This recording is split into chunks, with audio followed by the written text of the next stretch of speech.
Today, I'd like to talk about world economics. In particular, I want to look at one idea that's improving the lives of many poor people. This idea is called the Village Bank. It was started by a man named Muhammad Yunus, an economics professor in Bangladesh. Let's talk first about why Professor Yunus started the bank. Then we'll look at how the bank has changed people's lives. In 1974, a famine killed more than 1.5 million people in Bangladesh. Professor Yunus saw thousands of poor and sick people coming into his city looking for work and food. He knew that somehow economics could reduce their suffering. To study this idea further, he went to a Bengali village to learn more about the lives of the poor. There, he talked with many people. For example, he met 𝐄𝐍𝐆𝐋𝐃, a single mother who bought food for her 3 children by making bamboo stools. These are like small chairs. Each day, 𝐄𝐍𝐆𝐋𝐃 got money from moneylenders called middlemen. She'd take 5 taka, or about 22 cents US, and use that money to buy bamboo, which, interestingly, was sold by these same middlemen who'd loaned her the money. Well, then she'd labor all day making bamboo stools, and at the end of the day, she'd sell them for a total of 5 taka and 50 paisa, or about 24 cents total. So, after working all day, she'd earned a total of 2 cents. And guess who purchased the stools?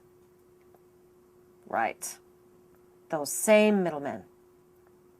Now, her bamboo stools were worth much more on the free market.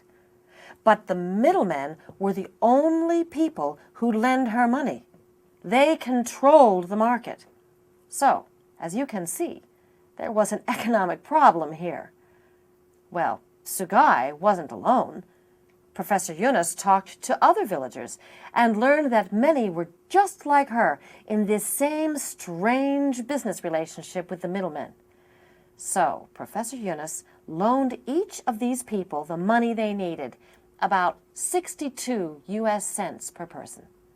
This freed them from the middlemen and let them buy and sell on the open market. And guess what?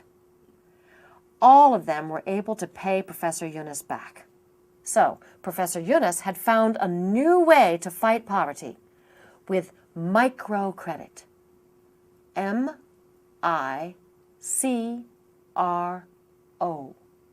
Microcredit. That is, making small loans to poor people so they can grow their businesses and earn more money. Well then, Professor Yunus tried to take this discovery to traditional international banks. But they weren't interested in lending money to the poor. They didn't believe that poor people could earn the money they'd need to repay their loans. So, Professor Yunus and a few others decided to start a bank that would be very different from traditional banks in 3 important ways. First, unlike traditional banks that require people to already have some money in order to get a loan, the Village Bank gives loans to the poorest people. This means giving loans to mostly women, because about 97% of the world's poor are women. Second, traditionally, banks give loans to individuals or companies. But the Village Bank works with small groups, usually 5 to 10 people. The group members decide who's the poorest, and those people get their loans first. Everyone else receives their loans only after the neediest members have repaid theirs. So members feel support, but also social pressure to work hard and repay their loans. The third way the Village Bank differs from traditional banks is location. Most banks are in cities, right? And who does that exclude? Yup, villagers. So the village bank has set up more than 2,000 branches throughout villages in Bangladesh.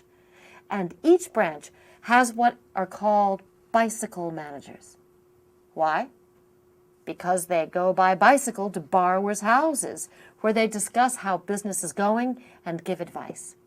Now, do these small loans really have an impact on people's lives? Well, I think the story of Razia Begum will answer that. For years, Razia lived with her family in Bangladesh in great poverty, some days having nothing to eat. Then one day, she went to the village bank and got a $30 loan. With the loan, she bought a cow. In turn, she began selling things like milk and butter. She then used that money to buy more cows. After a while, she'd saved enough money to buy land. Then she sold the land and used those profits to send her son to Saudi Arabia to work. From the money he sent home to her, she bought more land and sent her daughter to school, the first girl in the family to get an education. So, on a $30 loan, Razia Begum moved from poor to middle class. It's quite a success story, huh? And this story is typical among village bank borrowers. About 64% of them have crossed over the poverty line. So, you tell me, can a little loan make a big difference?